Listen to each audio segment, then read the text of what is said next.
असली तूफान अब आएगा। कन्या राशिफल सितंबर के 7 गुप्त मोहरे। दोस्तों, लंका की अशोक वाटिका की वो खामोश रात याद कीजिए जहां माता सीता कैद में थी।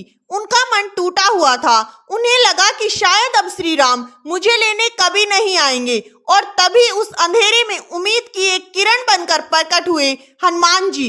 सीता माता ने सोचा, ये भी कोई छलावा है जिसे रावण ने मेरे पास भेजा है।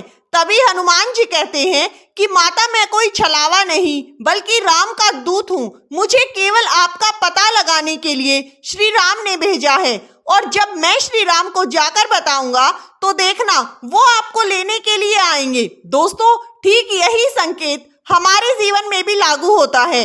कभी सुखों का साम्राज्य होता है तो कभी दुखों का।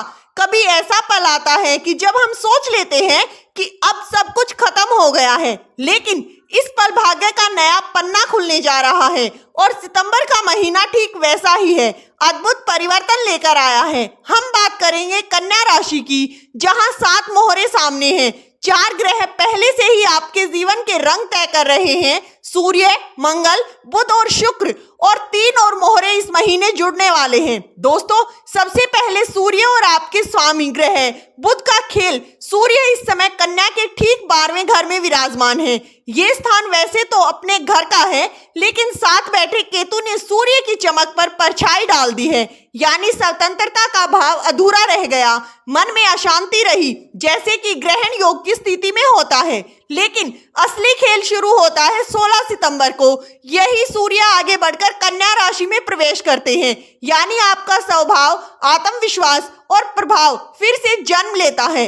अब बुध को देखिए, आपकी अपनी राशि के स्वामी ये भी इस समय 12वें घर में है, यानी दूर, थके हुए, कमजोर स्थिति में। लेकिन इस 16 तारीख को बुध भी आप ही की राशि में प्रवेश करते हैं, और सिर्फ प्रवेश नहीं करते बल्कि उच्च के बुध बन जाते हैं, यानी ज्ञान, बुद्धि, योजना और समझ सब अपने चरम पर पहुंच जाता है। दोस्तों, यही संकेत है कि सितंबर का महीना कन्या राशि वालों के लिए केवल एक बदलाव नहीं बल्कि एक नया अध्याय लेकर आया है। जो स्थिति आपको टूटती दिख रही थी, वही अब आपको नई शक्ति देने वाली है।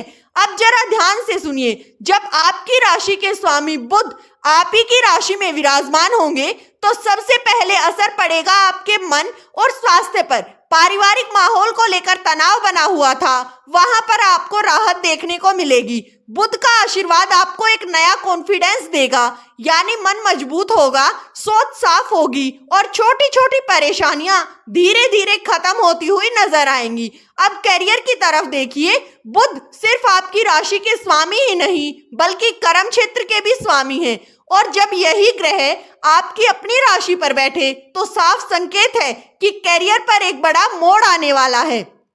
जी हाँ, भाग्य पलटने की स्थिति बन रही है। जहां अब तक अटके हुए काम थे, वहां से आपको सकारात्मक परिणाम मिलेगा, यानी कर्म क्षेत्र से जुड़े बड़े अवसर आपके सामने आएंगे।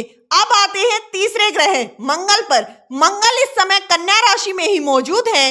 वैदिक ज्योतिष में कहा जाता है कि मंगल का बुध की राशि में होना पूरी तरह से अनुकूल नहीं होता, और पिछले 6 से 7 महीनों से मंगल को कोई स्थिर घर नहीं मिल पा रहा था, यानी स्थिति कुछ डगमगाई हुई थी। लेकिन असली खेल शुरू होता है 13 सितंबर से। मंगल कन्या राशि को छोड़कर धन भाव यानी दूसरे घर में प्रवेश करेंगे। अब जरा समझिए, मंगल कौन है? अष्टमेश भी है और पराक्रमेश भी है, यानी अचानक घटनाओं और आपके स्वामी। और जब वही धन भाव में पहुंचे तो 2 बातें साफ हो जाती हैं। पहले, धन से जुड़े मामलों में सतर्कता रखनी जरूरी है। कहीं किसी को मदद के लिए पैसे उधार ना दें और वो पैसा फंस जाएगा। दूसरा, मंगल सेनापति कहलाते हैं, और सेनापति जब धन भाव के स्थान पर बैठते हैं तो मेहनत और साहस से धन कमाने के बेहतरीन अवसर भी देते हैं, यानी स्थिति दोनों तरफ से है। सावधानी भी चाहिए और पराक्रम से आगे बढ़ने की हिम्मत भी। अगर सही दिशा में ऊर्जा लगे तो मंगल आपको धन प्राप्ति के मार्ग पर विजयी बनाएंगे। जी हाँ, अब जरा सोचिए, मंगल जब दूसरे भाव में पहुंचते हैं तो सीधा असर पड़ता है आपके कुटुंब और परिवार पर। जाने इस समय आप अपने परिवार, अपने घर वालों के लिए कुछ बड़ा और बेहतर कर सकते हैं। आपकी मेहनत आपकी योजना अब केवल व्यक्तिगत नहीं रहेगी बल्कि आपके अपने लोगों की भलाई से भी जुड़ जाएगी। लेकिन असली खेल शुरू होता है शुक्राचार्य जी से। कन्या राशि के सबसे बड़े योग कारक ग्रह हैं जिनका गोचर 14 सितंबर को होने जा रहा है। अब तक शुक्र आपके 11वें भाव यानी लाभ भाव के स्थान पर थे, लेकिन वो कर्क राशि को छोड़कर 12वें भाव में प्रवेश करेंगे। अब जरा गौर कीजिए, शुक्र कौन से भाव के स्वामी हैं? नवम भाव के, ज्ञान, भाग्य और धर्म की ओर। जब भाग्य का स्वामी 12वें घर में पहुंच जाए तो साफ इशारा है कि भाग्य आपके लिए विदेश, दान और आध्यात्मिकता से जुड़े रास्ते खोलने जा रहा है। यानी जो लोग विदेश से जुड़ा काम करना चाहते हैं, पढ़ाई, नौकरी, व्यापार, उनके लिए ये समय बेहद ही खास साबित हो सकता है। साथ ही यदि आप इस अवधि में दान करते हैं, विशेषकर भोजन दान, तो वो आपके लिए असाधारण कल्याणकारी सिद्ध होगा। दोस्तों, आपका भाग्य इस दान के स्तरीय होकर आपके जीवन में शुभ ऊर्जा लेकर आएगा। शुक्र और केतु का मेल रहेगा। शुक्र है भाग्य और धर्म के स्वामी और केतु है गहरी आध्यात्मिकता शक्ति। दोनों जब 12वें भाव पर मिलते हैं तो ये केवल भौतिक नहीं बल्कि आध्यात्मिक की यात्रा की ओर इशारा करता है। कभी ये यात्रा किसी धर्म स्थल की हो सकती है तो कभी किसी मनोरंजन या बदलाव की योजना भी जन्म ले सकती है। लेकिन दोस्तों, असली मोड़ आता है 9 अक्टूबर को। इस दिन शुक्र पुनः आपकी अपनी राशि कन्या में प्रवेश करेंगे। जी हाँ, यहाँ शुक्र नीच के होंगे, लेकिन ज्योतिष का एक नियम है, जब भी त्रिकोण का स्वामी स्वयं त्रिकोण भाव पर बैठता है, यानी ये समय आपके भाग्य को मजबूत करेगा और आपके जीवन में शुभ फल लेकर आएगा। जी हाँ, तो साफ है कि सितंबर का असली खेल यहीं से शुरू होता है। मंगल परिवार और धन का मोहरा बनते हैं, शुक्र भाग्य और विदेश का दरवाजा खोलते हैं और साथ ही आपको आध्यात्मिकता की नई राह दिखाते हैं। यानी अब वास्तविक भाग्य पलटने की स्थिति इन ग्रहों के सहयोग से शुरू होने जा रही है।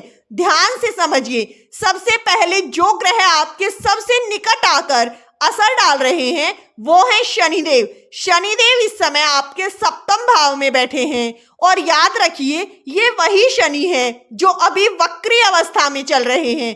करीब 5 महीने तक शनि वक्री रहते हैं। 13 जुलाई से इनका ये वक्री काल शुरू हुआ था और 28 नवंबर तक चलेगा। तो सोचिए, जुलाई निकल गया, अगस्त भी निकल गया और अब ये सितंबर का मध्य समय चल रहा है। इसके बाद अक्टूबर और नवंबर, यानी अब शनि ने आपके कर्मों का पूरा मूल्यांकन कर लिया है। जो कुछ भी सीख, जो कुछ भी अनुभव आपको देना था वो दे चुके हैं और अब बारी है परिणाम की। यही वजह है कि इस समय शनि एक ऐसे नतीजे तक पहुंच सकते हैं जिसकी कामना आप लंबे समय से कर रहे थे। क्योंकि दोस्तों, शनिदेव धीमी चाल के ग्रह हैं, लेकिन उनके फल हमेशा स्थायी और गहरे होते हैं।